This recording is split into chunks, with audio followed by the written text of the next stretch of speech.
Eccoci pronti, tante le notizie all'interno del nostro TG, cominciamo di consueto con i titoli. Scossa di terremoto nel Cosentino, epicentro a Rende, la magnitudo è stata di 4,4, paura tra la gente e molti in strada. Il sindaco di Catanzaro propone la chiusura dell'università e delle scuole, a Cosenza il primo cittadino stoppa la fiera. 2 famiglie provenienti dal luogo del contagio, giunte a Fuscaldo e San Demetrio Corone, si sono poste in quarantena volontaria. Intanto a Reggio, test in corso per una 67enne. Polemiche in Calabria per l'assenza di controlli per chi in queste ore sta rientrando dal nord Italia. 9 persone fermate dai carabinieri con l'accusa di aver veicolato sostanze dopanti nelle palestre, tra le persone coinvolte anche un ex quarantenne. Il Crotone rifila 4 reti al Pescara e si piazza in zona playoff. In Serie C la Reggina allunga +8 dal Bari, la Vibonese aggancia al 10° posto, il Rende ancora sconfitto. Ben ritrovati dalla redazione del TG10. In apertura la violenta scossa di terremoto nel pomeriggio nel Cosentino, l'epicentro a Rende, la magnitudo è di 4,4, tanta paura la gente in strada. In prefettura la riunione dell'unità proprio per come dire, fare il punto sui danni ed essere eventualmente pronti all'emergenza. Quindi l'unità di crisi decisa la chiusura delle scuole. Vediamo. La gente in strada resta per ore, qui siamo nel centro storico di Cosenza, tanta la paura, prima il boato, poi le mura che ondeggiano raccontano la scossa forte, le 17:02 l'ora che si ricorda con precisione, l'epicentro a Rende, ma si è sentita distintamente in tutta la Calabria fino a Napoli. Gli esperti parlano di un sisma a 10 km di profondità, dunque abbastanza superficiale, la magnitudo è di 4,4, nessuna criticità, sono le parole del capo della Protezione Civile Borrelli, ma nei supermercati della città del Campagnano dagli scaffali cade di tutto. Qui siamo nel Despar di Contrada Cutura, le foto, i filmati fanno il giro del web. Quando le nostre telecamere entrano, gli operatori stanno pulendo, sono stati attimi di panico, nessun ferito ed è una buona notizia. Nel tardo pomeriggio la riunione straordinaria in prefettura a Cosenza tra forze dell'ordine e i sindaci per fare il punto della situazione. Fortunatamente non ci sono danni a persone, c'è qualche lesione in una chiesa a Rende, la chiesa madre di Rende, ma sono in corso tutta una serie di monitoraggi e di verifiche da parte dei vigili del fuoco, da parte della polizia municipale, da parte degli uffici tecnici dei comuni. Peraltro, cosa importante è che i sindaci hanno immediatamente costituito i COC, i centri operativi comunali, che si terranno poi in contatto con l'unità di crisi che sarà riconvocata laddove fosse necessaria. Non ci sono problemi alla rete idrica, non ci sono problemi nell'erogazione dell'elettricità e del gas. Circolazione ferroviaria sospesa sulla Sibari-Cosenza, sulla Paola-Cosenza e sulla Sapri-Lamezia Terme. Sono state costituite dei bus alternativi nel percorso Cosenza-Sibari-Paola, saranno serviti da bus piuttosto che da treni, in attesa di verifiche definitive sulle gallerie e sui viadotti. ANAS ha sottolineato che non ci sono, avendo fatto già le verifiche, problemi ai viadotti, né tantomeno ci sono problemi per quanto riguarda il Cannavino, Cangarello e Moli. La sicurezza, priorità dei sindaci che annunciano verifiche sulle scuole. È stata disposta la chiusura delle scuole da parte del sindaco di Cosenza, del sindaco di Rende e del sindaco Castrolibero, in attesa di fare le necessarie verifiche. Altra emergenza, il coronavirus. Ebbene, i medici chiedono maggiore personale per fronteggiare l'emergenza nell'ospedale, negli ospedali. Per quanto riguarda la Calabria, domani convocata a Catanzaro una nuova riunione che riguarda l'intera regione, convocati i prefetti appunto di tutta la Calabria, i questori, quindi anche le forze dell'ordine. Intanto stamattina, sempre a Catanzaro, una conferenza stampa, vediamo. A Catanzaro si valuta anche la possibilità di chiudere le scuole. C'è preoccupazione per la paventata diffusione del coronavirus. Questa mattina conferenza stampa del sindaco Abramo e del primario di malattie infettive del pugliese Ciaccio. Nessun caso in Calabria, ma l'allerta è massima. La Liguria non ha avuto neanche un caso, però hanno chiuso già le scuole, tutti gli edifici pubblici, teatri, diciamo, e biblioteche oppure musei, e quindi anche per quanto riguarda l'università, quindi anche manifestazioni sportive, sì, quindi dovremmo raccogliere tutto questo materiale e riuscire ad avere un'unica direzione.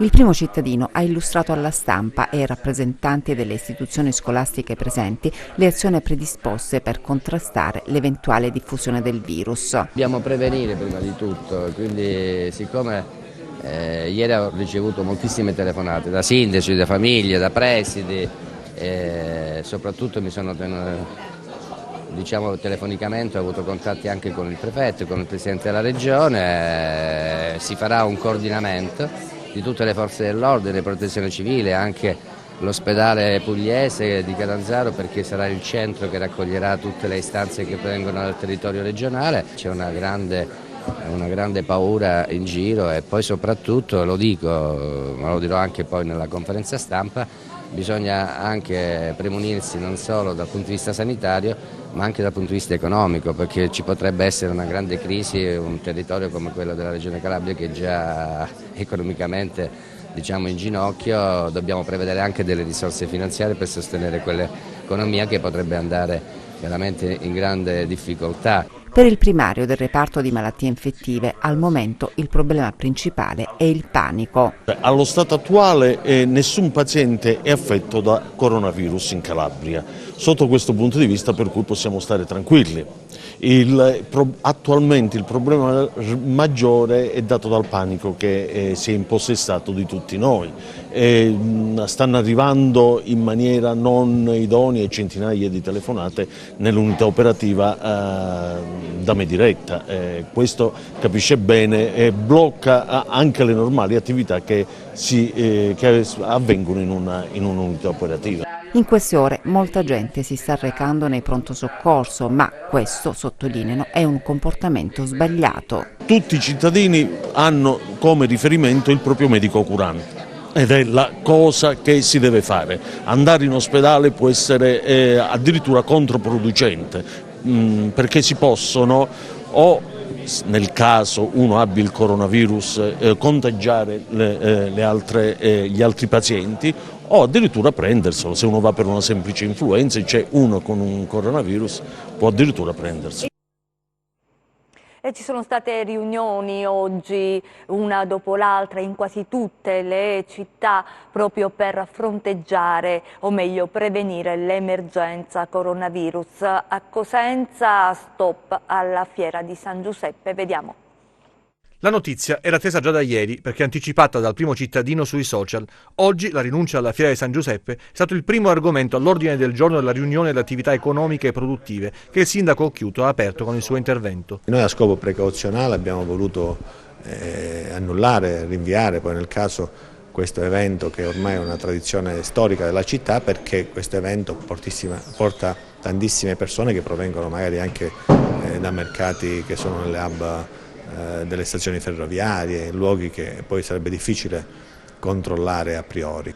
Tutti d'accordo, è la soluzione più giusta in un momento critico per la salute pubblica che impone grande attenzione e massimo impegno nel limitare i rischi. Il primo cittadino di Cosenza ritiene che per il momento si debbano seguire le direttive indicate dalle autorità sanitarie e di protezione civile. Stiamo valutando tutte quelle iniziative che possono essere precauzionali, come nel caso per esempio della Fiera di San Giuseppe, che portano a un rischio di contagio e di diffusione, soprattutto per il contatto di persone che provengono da altri luoghi dove c'è il focolaio, che oggi non sarebbe possibile controllare.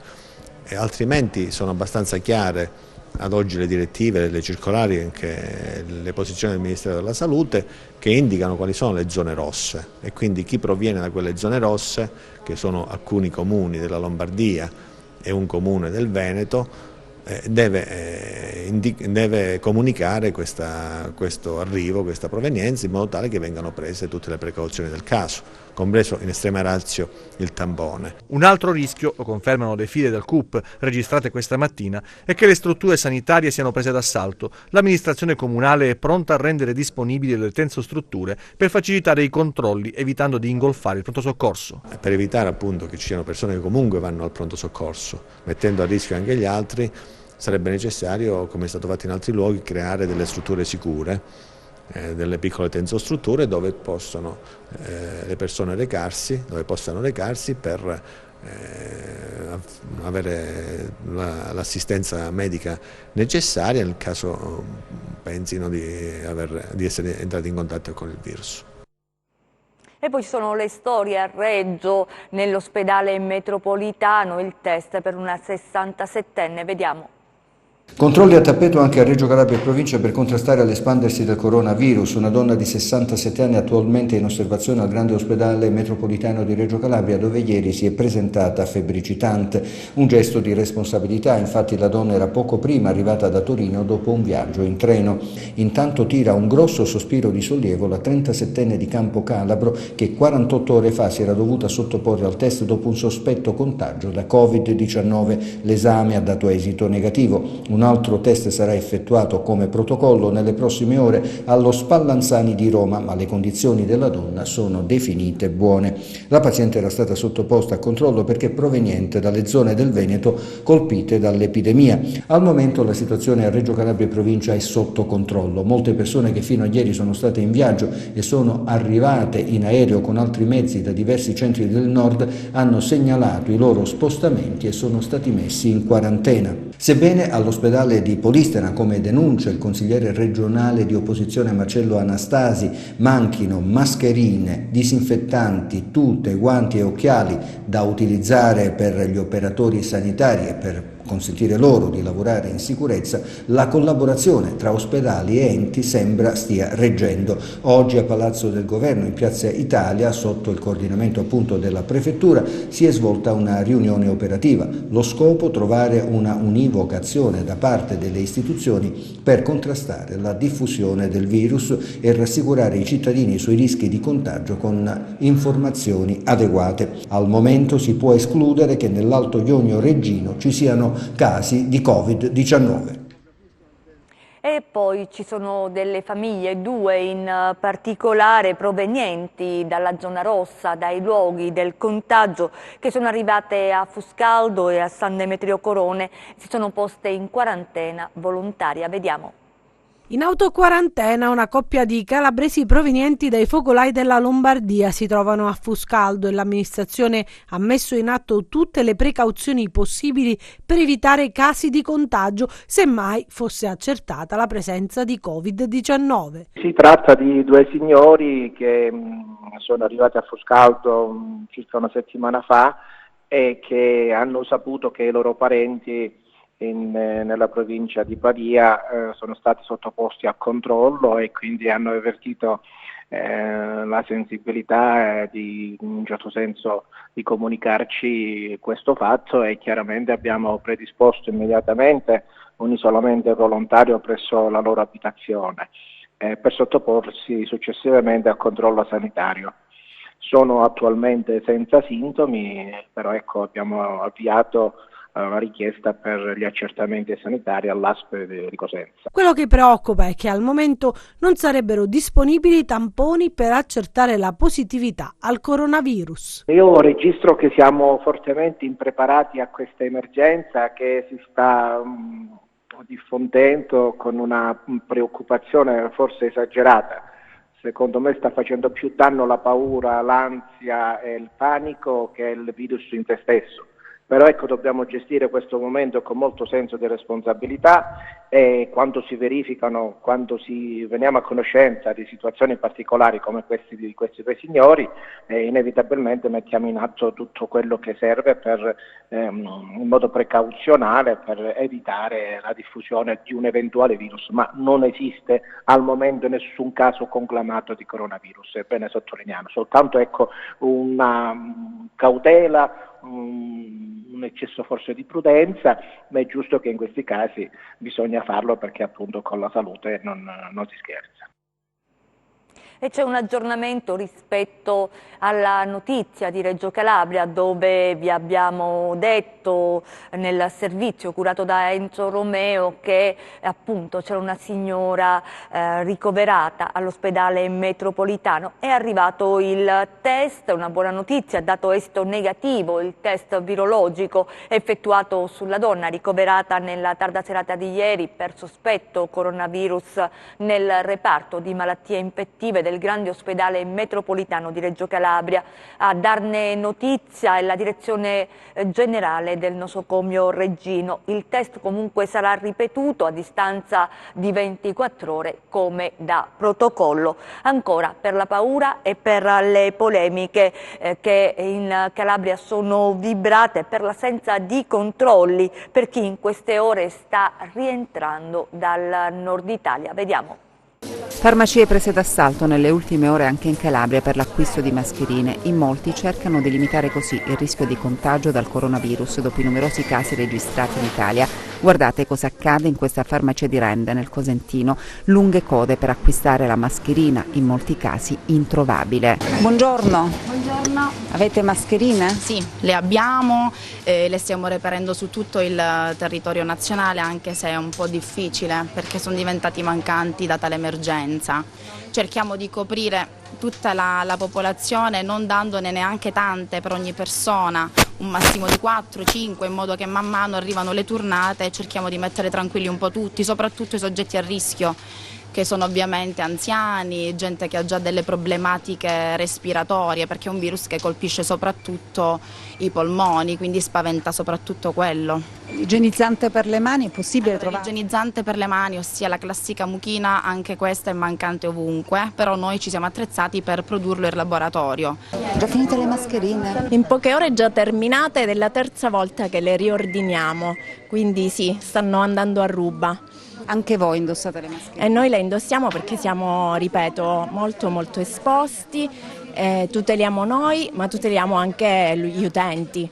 C'è molta preoccupazione tra la gente, si cerca di attuare tutte le misure igieniche per prevenire l'eventuale contagio da Covid-19. Ci hanno detto che erano in arrivo le mascherine e quindi noi ci siamo accapultati. Infatti stavamo facendo un corso di stage di formazione pronto per il nostro negozio e allora abbiamo detto dedichiamoci un attimino a sta cosa per poi... Siamo spaventate ragazzi, siamo spaventate. Io sono mamma, quindi a maggior ragione per tutela di mio figlio devo farlo per forza. V'è da dire che al momento la situazione in Calabria è sotto controllo, ci si affida però anche al buonsenso delle persone che in queste ore stanno rientrando dai centri del nord Italia dove si registrano i focolai di infezione, in particolare Veneto e Lombardia, ma anche Piemonte, Emilia Romagna, Lazio. Negli aeroporti calabresi i passeggeri sono sottoposti al controllo della temperatura corporea, ma cosa accade per chi viaggia in pullman? Qui siamo all'autostazione di Cosenza, ma ci sono i controlli per chi rientra da aree del bel paese dove sono stati accertati diversi casi di infezione? Non c'è controllo, non ho visto un medico sanitario che li controlla per vedere o se sono stati controllati già prima di partire. Non lo so, ma qua siamo tutti a Taraduzza e bene, come si suol dire. Nessun controllo dunque, ci dicono. Chi lavora qui cerca di tutelarsi disinfettando mani e superfici con alcol, ma la preoccupazione è tanta. Certo, si fa leva sul senso di responsabilità dei cittadini che rientrano da aree a rischio, ma forse qualche controllo in più non guasterebbe. Probabilmente si aumenterebbe così la percezione di sicurezza sanitaria dei cittadini. Intanto domani il Premier Conte incontrerà tutti i governatori italiani, quindi i presidenti di regione. Lui dice che sono ingiustificate le iniziative singole, che bisogna adottare invece una linea comune. Cambiamo pagina, siamo alla cronaca. 9 persone fermate dai carabinieri con l'accusa di aver veicolato sostanze dopanti nelle palestre. Tra le persone coinvolte anche un ex quarantenne. Vediamo. 9 misure cautelari personali, 20 persone indagate, risolto un caso di morte sospetta, migliaia di medicinali sequestrati, sigilli a beni mobili e immobili per un valore complessivo di 100.000 euro e il bilancio dell'operazione denominata Ercole è scattata questa mattina in alcuni centri della Piana di Gioia Tauro a Catania e a Firenze. Smantellato un ingente traffico di anabolizzanti in palestra e nelle competizioni sportive. Il GIP di Palmi ha disposto 9 misure cautelari personali, 3 persone sono finite agli arresti domiciliari, una di loro è un carabiniere forestale, altre 6 avranno l'obbligo di firma. A queste 9 persone si aggiungono altre 20 indagate, per loro nessuna applicazione di misure cautelari. L'accusa a vario titolo formalizzata: commercio di sostanze anabolizzanti, di farmaci stupefacenti, somministrazione di farmaci dopanti usati per competizioni sportive, ricettazione, esercizio abusivo di professione ed infine la somministrazione di farmaci pericolosi per la salute pubblica. La maggior parte delle persone colpite da misure cautelari gestisce palestre o si occupa della preparazione sportiva di atleti, un piccolo terremoto che colpisce un sistema purtroppo diffuso. I canali di approvvigionamento erano essenzialmente all'estero, metodi di pagamento su circuiti internazionali, ma anche bitcoin, contanti e ricariche post-pay. Gli indagati nelle intercettazioni sono stati ascoltati mentre parlavano in codice. L'operazione di oggi è la risposta che l'Arma dei Carabinieri ha dato a parenti e amici di un quarantenne torionovese che nell'agosto 2017 è morto improvvisamente per presunte cause naturali. Le attività serrate svolte dai Carabinieri Compagnia di Taurianova hanno fatto luce su una fitta rete di soggetti che commerciavano e somministravano farmaci anabolizzanti e stupefacenti a una grande platea di atleti, sia amatoriali che professionisti, e che venivano incoraggiati a consumare queste sostanze per o migliorare il proprio aspetto fisico in breve tempo oppure gareggiare con più efficacia in queste competizioni sportive. Una notizia di politica: Iole Santelli, nominata nel coordinamento nazionale di Forza Italia. Ringrazio il presidente Berlusconi e con lui Antonio Tajani, Maria Stella Gelmini, Anna Maria Bernini e Sestino Giacomoni per la nomina nel coordinamento nazionale di Forza Italia. Un segnale importante per la Calabria e per tutto il Sud Italia. La nomina mi riempie di orgoglio, così in una nota la presidente della Regione Calabria, Iole Santelli. Lavorerò con passione e l'entusiasmo, aggiunge, che hanno caratterizzato il mio impegno di oltre 20 anni all'interno del partito. A Cosenza adesso per parlare di solidarietà c'è un container pronto per partire, arriverà in Madagascar, l'iniziativa è di Fedele Bisceglie, vediamo. Ci sono mobili, stoviglie, attrezzature mediche e medicinali all'interno del container che padre Fedele Bisceglia e i volontari del Paradiso dei Poveri hanno preparato per l'Africa. Come è ormai abitudine, la partenza è avvenuta dalla piazza antistante il municipio di Cosenza. Il container è frutto della solidarietà di centinaia di cosentini, soprattutto giovani studenti. Questo è il secondo, va nel Madagascar, nella foresta di Ambositra, e abbiamo portato un sacco di roba, oltre i medicinali che saranno poi spediti a suo tempo quando noi andremo nel mese di maggio.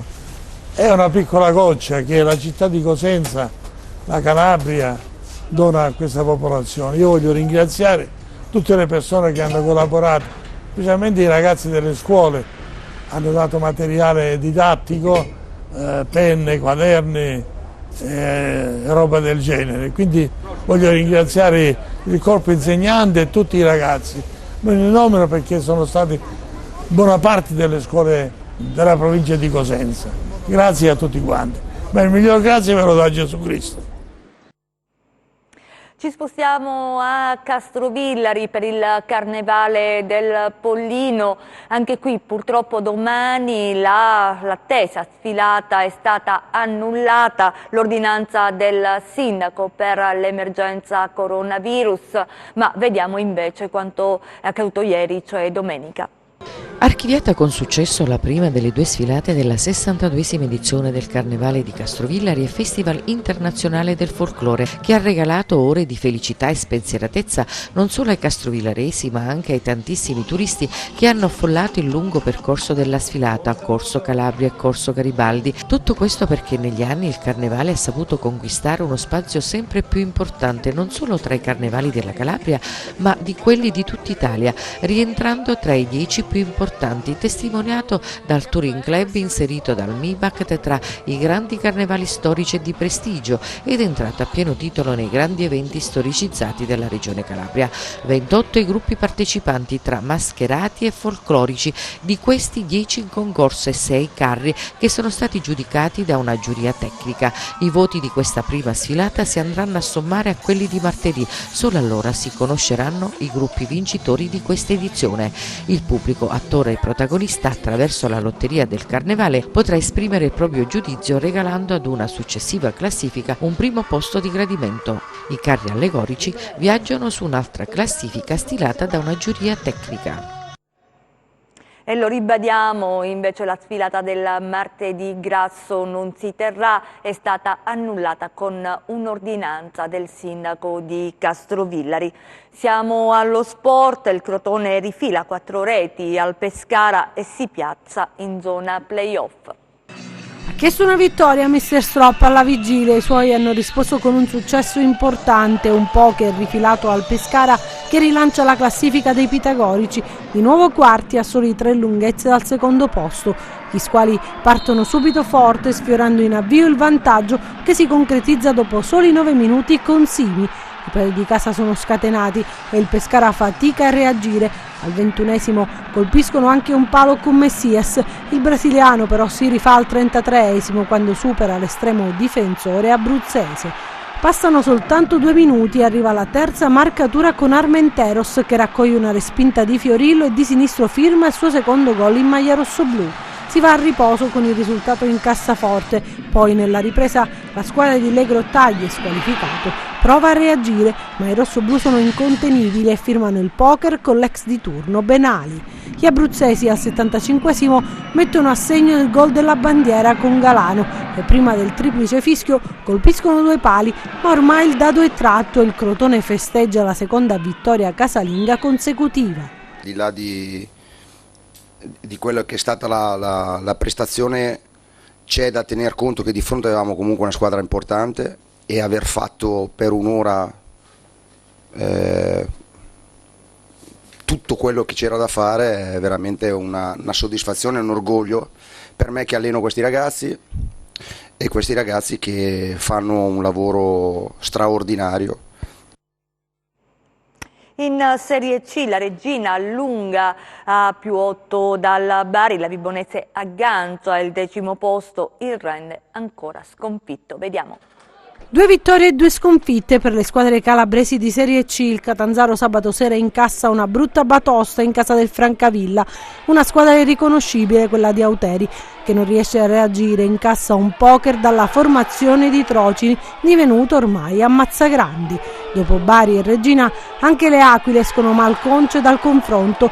Vasquez, Di Cosmo e la doppietta di Perez chiudono la pratica ed ora si pensa al derby con la Reggina. Ancora vittoriosa è la 19ª vittoria in campionato per la squadra di Toscano, che con un secco 3-0 supera la Paganese e vola in classifica. Sono 8 i punti di distacco dalle inseguitrici e tranne sorprese dell'ultimo minuto, ormai la promozione sembra cosa già fatta. Vince a Caserta e rimonta la Vibonese che dopo aver subito la rete di Castaldo sul rigore pareggia i conti nel secondo tempo con Redolfi e poi è Battista a firmare il gol vittoria. Sconfitta in extremis per il Rende che arrazza contro l'Avellino, subisce al 36esimo il secondo tempo il gol beffa di Garofalo e ormai è notte fonda. Chiudiamo con le previsioni del tempo.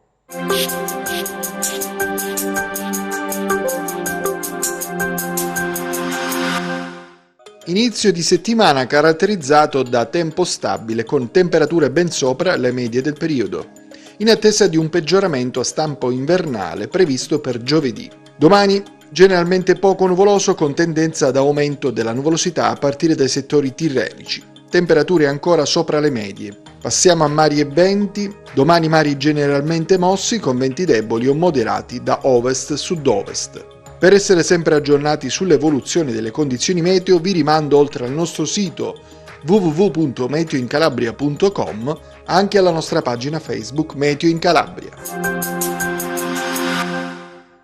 È tutto, grazie per essere stati con noi, grazie a regia Michele Cava e messo in onda Giuseppe Costanzo, noi vi auguriamo un buon proseguimento.